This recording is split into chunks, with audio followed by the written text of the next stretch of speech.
Welcome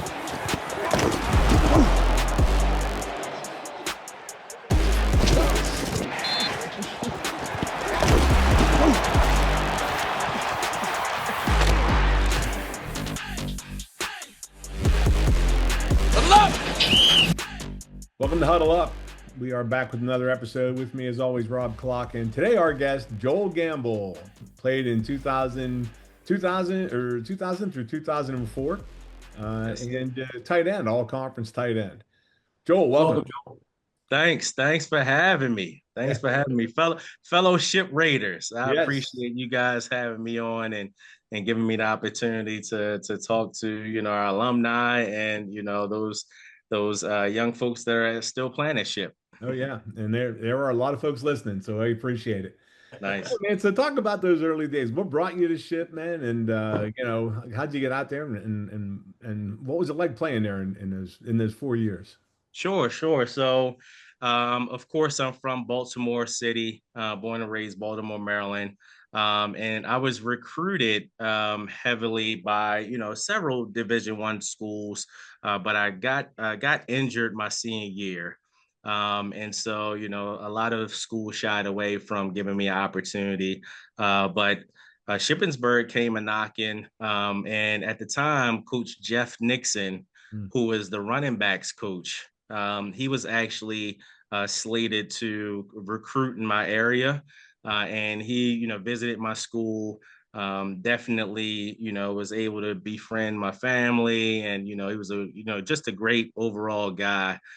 Still stay in contact with him to this day. Hmm. And he's up in Syracuse, doing this thing with Coach Fran Brown, and so he was the one that recruited me. Yeah. And to the crazy thing about it is pretty much all of the NFL guys that came out before myself and right before myself and around to Brent Grimes or so, he actually was the one that recruited all of these NFL guys. So he Oh, recruited Kuhn, he wow. recruited myself and Grimes and a whole bunch of guys. I didn't know that until he actually shared that with me. He was like, I was the one that recruited a lot of you guys. Wow. So in 2000, we came in and shucks, it was, we had a full freshman squad that, of course, we were going up against the offense at the time with Jamie Ware, and Jamie Ware had just graduated, so Melvin Scott was still there, and the defense with Josh Goodman, Ron Johnson. So Mhm. of course, I came in, and in the year 2000, I played wide receiver, tight end, defensive end, and linebacker in high school. Oh, But I okay. was 6'2", 195 Oh, wow. in high school, That's right? big. So, I mean, it's a nice size for a wide receiver, but when Yeah. you come in, you step on a college campus, to play tight end. I mean, it was quite the transition, right? With the fast-paced game and in Baltimore City in public schools, we didn't have really much access to like gyms and things of that nature. So I didn't even touch the weight room Hmm. until I got to ship. And, Wow. and so I remember the crazy thing is freshman year, we were doing our workout. And so everybody's warming up and getting their maxes in, and I get under the bench, right? All of these seniors are just tossing out 135, and I get under the bench, and I think I did 135 for like 7 or 8, and I was like, that's my max, man. I can't, like, I was like, man, I was already burnt out before we got started. And I was like, these guys are maxing out. It was such a transition, you know what I Hmm. mean? Going from high Yeah. school to college, seeing, the speed of the game, the strength of all of the athletes. And so I really had to, honestly lean on my natural ability and skill. Hmm. One of the things that set me apart was my hands. So, I was receiving, always been known as a receiving tight end. And really appreciate Coach Lee because he was able to help me kind of, home in on the blocking aspect of things and We had a love-hate relationship, but he really like pushed me. I was like, oh, I can't stand this mother. I can't. He having hitting the sled and this and that. I'm like, man, I'm sick of Coach Lee. But like ultimately, I really appreciate him because he's somebody that like I'm the type of person when I'm getting coached, and if the coach is like kind of egging me on, then I'm gonna actually work harder to to prove to that coach or prove to anybody that I'm the best at what I do. And so he really pushed me. And then of course going against Ron Johnson and Ryan Hoffman. Hoffman was his last name. Those guys, I mean, shucks, they were 6'6", Yeah. 260, 280. And I'm going up against them my sophomore year, and I'm only 215. So it really that was a quite the transition. Yeah. And I just love stepping on the college campus, being away from home, of course, and being able to experience that. There's nothing like it, man. It was definitely like waking up in the morning, hearing the band play, getting ready for the game, smelling the French fries out there, all of that stuff, man. I definitely miss, and it's nothing that can compare to that. Even with the NFL is completely different. Let's talk about 2004. Fantastic season for you guys. You won the West. You earned all PSAC honors as a tight end. What was that experience like? We were honestly like we were expecting to be great, Good. because like I said, at the time, all of us kind of came in, all of us as seniors came in from the offense to the defense. We all came in together our freshman year. And I remember even our freshman year, we were given the starting defense at that time, we were giving them a rough way to go, and so everybody was, that there was a lot of chatter around like, wow, this is a great freshman class. And then we just carried the torch from guys like Chris Gicking and Jamie and Melvin Scott and Josh Goodman and all of those guys that, I came in looking up to. We just kind of carried the torch, and, of course, that synergy that we were able to build out over the years. I mean, you got the same offensive line. You got myself and Brian Sequel at tight end. You got our receivers, and of course John Kuhn in the backfield with me and Sequel blocking for him. So, I mean, shucks, it was just, it was definitely we were expecting to win.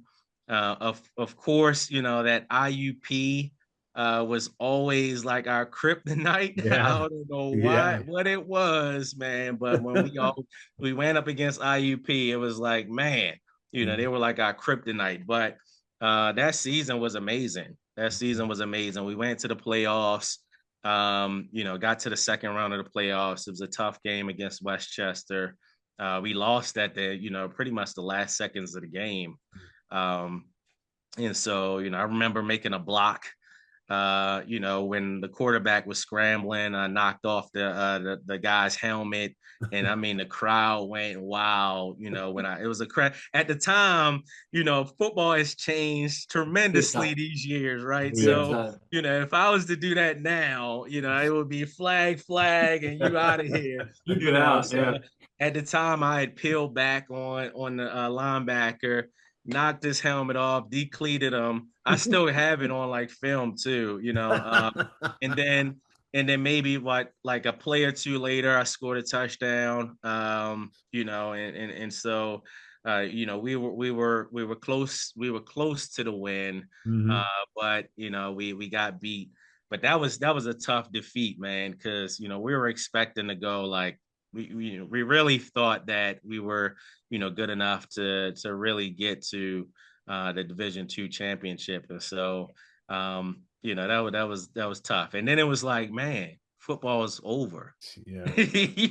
Like About it. it was like, dang, now football is over. Yeah. So that was also a reality. Everybody's on the field like this is probably the last time I'm gonna lace them up. Mm-hmm.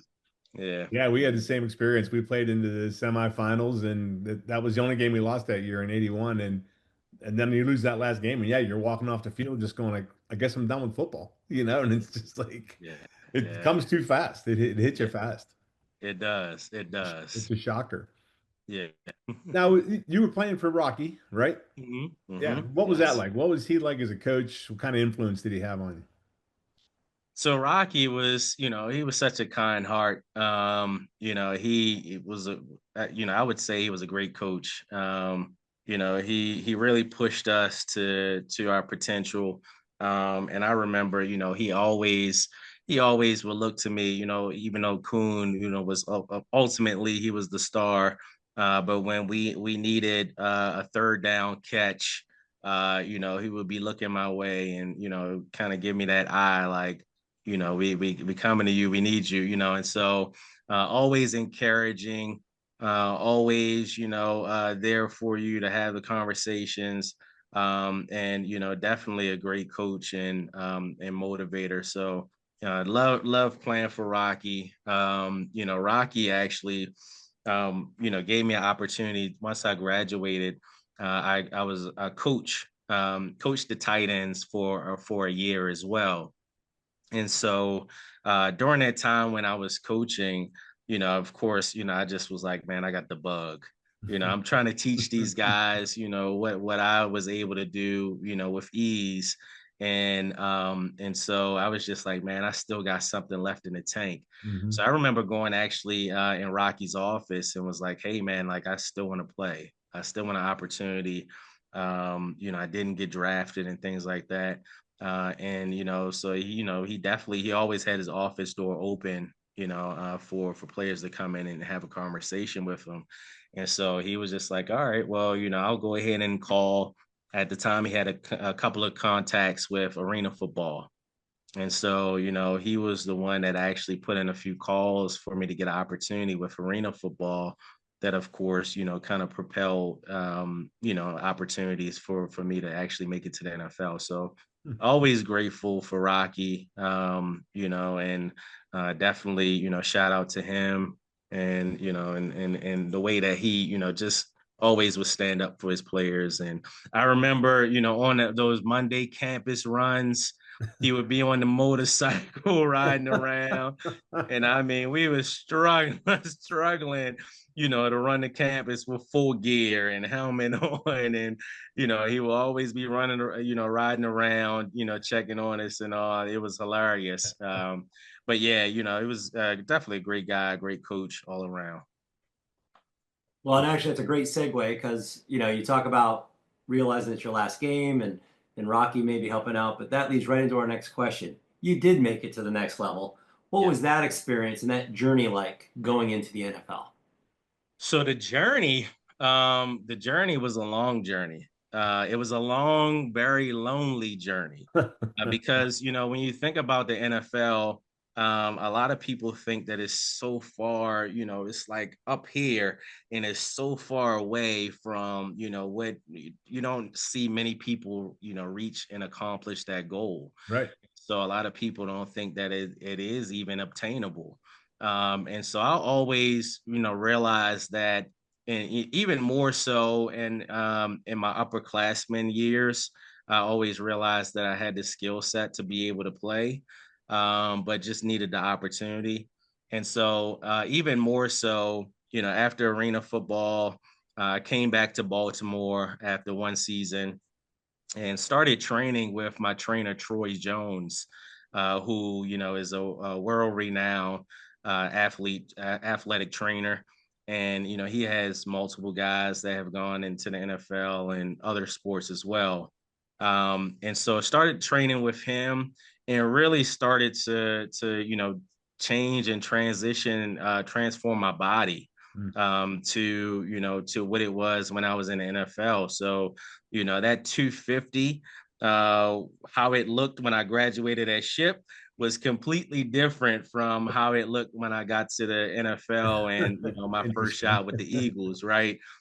From being able to learn nutrition.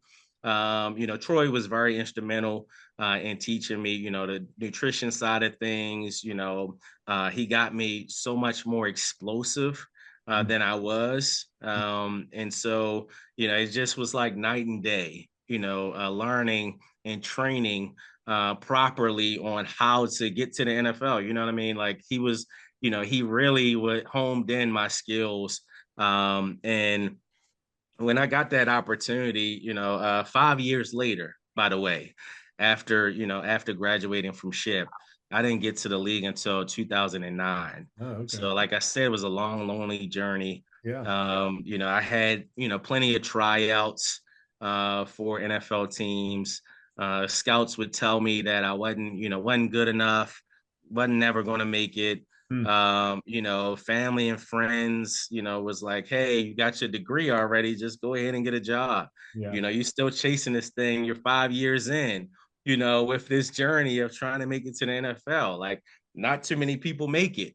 Right. And so that's the part that was really like that loneliness portion, because it's like, I know I can make it, but nobody else believes that I can make it, because it's such this far goal away from their mindset. And so I always have the mindset, and I tell kids today too, like, if you have a dream, don't let anybody tell you that you can't accomplish that dream. Like, God is going to place that dream in your mind and your thought process and your vision, and don't let anybody take that away from you.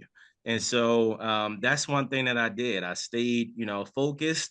I stayed disciplined. I was dedicated. I mean, I was so dedicated that I remember, even out at the track at night, and I trained every day. Trained every day. That's all I did.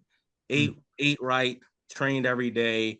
And the funny thing is, by the time I got to the NFL, remember that 135 I was benching for 7. I was benching 225 for about 35 to 40 times by the time I got to the NFL. And so there was, completely different transition and transformation in my body. And so finally got the opportunity in 2009, and a lot of people, don't know this part of the story, but I didn't even have an agent at the time that I got to the NFL. I actually went up to the Philadelphia Eagles training camp and dropped off my film, my arena football film. And I just so happened to have a game where I played in arena football, where I played wide receiver, and I had like 11 catches for over 200 yards and 2 touchdowns in one game. And I also shared my training film as well. Like, I was training with Troy, and so the Eagles, they took my film, and the next day, or a couple of days later, Coach Jeff Nixon at the time, he was actually the special teams coordinator, or special teams quality control coach at the time. He called me and he was like, hey, man, the player personnel director up here with the Eagles watched your film and he wants to bring you in next week.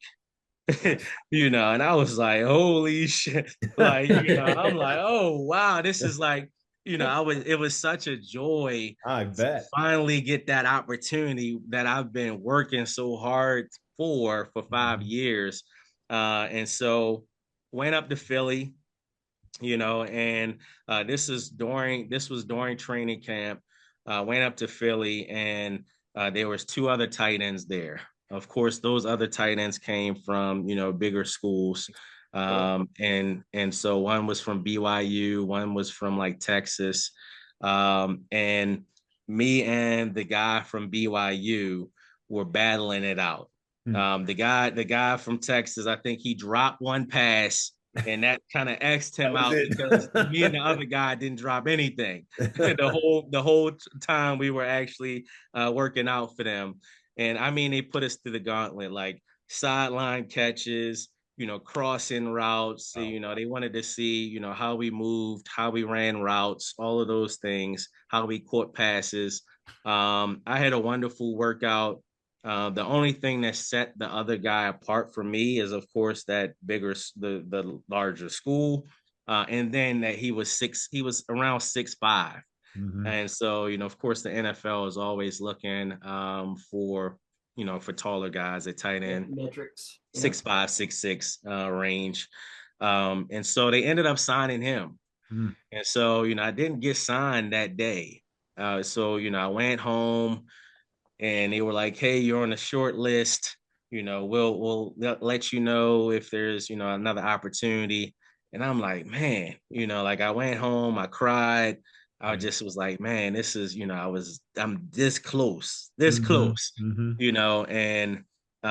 and I the next day I got up and was back at it, Yeah. and I was like, hey, I've never been this close before, and I had an opportunity. So hey, and I didn't squander that opportunity. I had a heck of a workout for them. And so you know, later on down the line, maybe 2 weeks later, after training camp, the Eagles player personnel director, he calls me as this, from a Philly number.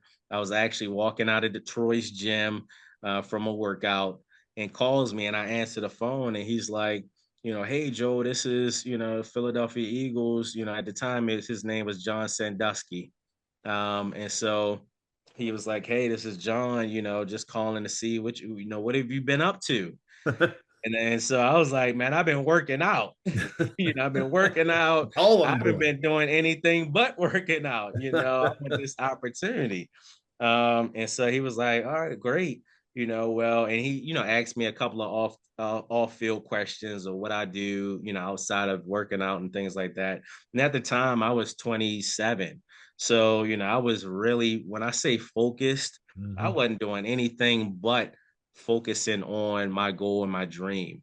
And so, I told him, everything that I had going on. And, he was just like, great, we want to bring you in and sign you. Oh. And I was like, oh man. That's awesome. So, and it happened quick too. Like as soon as they called, the next week I'm, up there getting fitted for all of my equipment. Mm. Um, and it was just an amazing feeling to walk into the locker room and to actually see my last name on an NFL locker that says Philadelphia Eagles, NFC East, Joel Gamble. And it's just, like at the Taking time I didn't. pictures. Were you like taking pictures? I did. I did take a picture, but at the time, social media wasn't really like Yeah. popping how it is today. Because if I would have known what I know now, I probably would have took a couple of selfies with my helmet and some more stuff, right? Right. But it was so amazing. I walked into the locker room, saw my name on the locker, and then they took me to the back, where the equipment room. And so the equipment room at the time, it looked like, shucks, they had all of the face masks that, you could choose from. Mm-hmm. It looked like a Foot Locker where, you had Nike, Reebok, Under Armour. They were like, what cleats do you want? What cleats do you like? You like Wow. mid, lows. I was just like in there shopping, right? And so they fitted me for my helmet. At that time, they were actually stitching my last name on the jersey, Wow. on my practice jersey, so I could see it all going down while I was in there. And I had just signed the contract, and Mm. so I was just like, man, this is amazing. And so, like I said, it happened so fast that as soon as everything was done, as far as me getting fitted for everything, they took me right into the meeting, offensive meeting, where everybody was watching film. And so I walk into the offensive meeting. You got Donovan McNabb greeting me. At the time, we had Mike Vick, Deshaun Jackson, Brian Westbrook, LaShawn McCoy, Jeremy Macklin, guys like that, Jordan Norwood. And so, it was just amazing to walk into the locker room and into the meeting room and see these guys that I had like played the video game with when I was in college. Like I was playing with Donovan McNabb and Mike Vick in '04 when I that year, my senior year in ship. So on Madden. And so just, kind of being in that space and having that opportunity was amazing. And then it was kind of like switch clicked off, and it was like, all right, back to work when we got on the field. And Donovan McNabb would always give me my props for the way I ran routes. And at the time I was 250, my routes was extremely smooth. Played for Andy Reid. You know how he likes his tight ends. Mm-hmm. And so I mean, I definitely thought at the time, and NFL is a business, Yeah. but I thought at the time that it really was, things were kind of lining up to where I was going to get some serious opportunities with the Eagles at the tight end position. And then the player personnel and general manager actually left and went to Cleveland. And so it didn't get signed back, and ended up getting signed to the Cleveland Browns, because those same folks that signed me to the Eagles, they left, went to Cleveland, signed me in Cleveland. And so yeah, but that experience, Yeah. there's nothing like it, It's man. pretty impressive, really, that you stuck with it that long and fought for the dream. That's a great lesson for anybody. Yeah. And that's kind Yeah. of the good, the bad, and the ugly. Yeah, like you got to experience the highest high, but you also experienced some serious lows. But you know what? You made it through it. And So the it made lowest you of a very strong lows. person. And the Well, lowest of lows, I mean, I'm telling you, man, when you're trying to get there, and I mean, when you're trying to accomplish anything in life, right? And it's something that a lot of people haven't accomplished. People can't really see the vision, because people think so small. And so, you really gotta kind of home in and just trust in God that everything that you're doing is going to pay off. And so I was blessed. I always say it's God, man, because I come from West Baltimore, in neighborhoods where I've seen a whole lot, had a whole lot of trauma in my life, seeing people shot and killed and things like that. And then transitioning to opportunity at Shippensburg, where it's a smaller Division II school, and you're such an uphill battle as it relates to the NFL. Tell us a little bit about what you're doing right now, your foundation. Give us some Yeah. background on the foundation. Yeah, so after I retired in 2011 from the NFL, came back to Baltimore, and as I mentioned, growing up in the inner city, there weren't a lot of resources that were available to youth like myself, and especially not if you didn't have the financial means necessary. And so that's one of the things that I always said I wanted to do, is come back to my community, be able to give back. And so I came back, and the first thing that I did was I wanted to start and do a football camp. And it started with a football camp, and we had about 200 kids that participated in that football camp one summer, and it just blossomed and this is just the power of God. And just using the platform that I was given, to kind of elevate the work that God wants to see me do Mhm. in community, and being able to uplift others. And so I always share that I feel like God placed me in the NFL, played for 3 teams, but more importantly, that was the platform that allowed me to change so many lives in different communities, in Maryland and PA and beyond. And so I'm thankful for that. So I came back, started with the football camp. It blossomed into flag football leagues, health and wellness programs, literacy programs for youth. We were giving out, at the time of COVID, we were giving out over around 200 laptops to students that were in need of laptops, and as well as Wi-Fi services. We partner with Comcast Cable to provide Wi-Fi services for those youth. We've given out over $96,000 in scholarships Wow. to Maryland high school students through my organization, and just continue to provide resources for youth. And so that's something that I'm always going to do, give back and things of that nature. And then, of course, I still have a part-time with the NFL. And so Oh, yeah. I actually have a role with the NFL on game day, part of the officiating crew. So you guys know about the uniform rules and inspection, and also that I actually serve as one of the uniform inspectors. Oftentimes they hire former NFL players to do that role, and so I'm always at the Ravens games or home games, and I'm on the sideline, so that keeps me close to the game. Yeah, that's great. Yeah, so it's been great. It's been definitely a great journey, and as I mentioned, that platform that I've been given, it's taken me a long way. It's allowed me to meet a lot of people, and just allowed me also to help a lot of people and give back. We appreciate your time, man. You did a great job, Joel. And Yeah. And Joel, I just want to say this from, all the ship players, thank you so much. Because every time your name was mentioned, you were motivated. You worked hard to get that spot. Yeah. But when your name was mentioned and they said Shippensburg University, all of us had a Yeah. lot of pride with that. And you allowed that for us. There were a couple guys that did it. It's Yeah. rare, but there's a couple of you. And every time it's mentioned, we are super proud.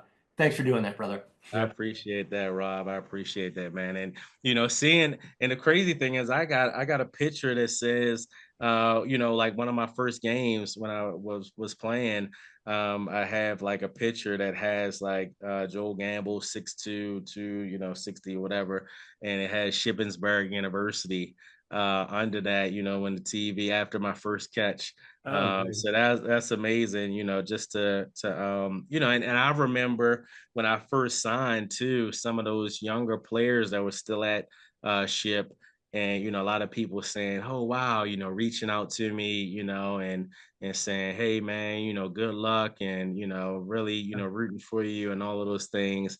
So definitely appreciate all the love and support from my Ship family when during the journey and when I got there as well. So nice. That's awesome. Great, man. Well done. Well, thanks a lot, and good luck with the foundation. Keep it going. And what's the full name of the foundation? The Joel Gamble Community Youth Outreach. So you can actually find the website is www.jgcyo.com. All right, man. Thank you for your time, Joel. Great meeting you, man. Joel, thank you. Thanks, fellas. I appreciate it.